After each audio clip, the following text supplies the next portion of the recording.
วันนี้ผมจะมาขุดดินกว่าจะได้บังเกอร์ใหญ่ๆ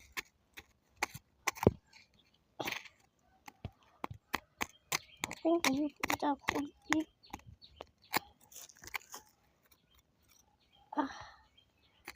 ไม่เห็น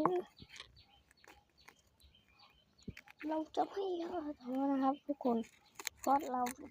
ลูกผู้ชาย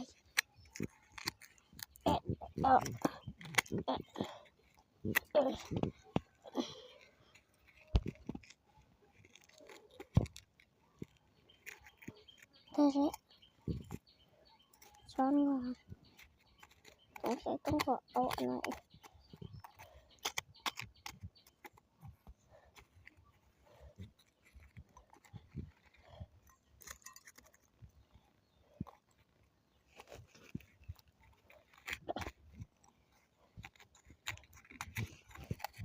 วันนี้พอแค่นี้นะครับบ๊ายบาย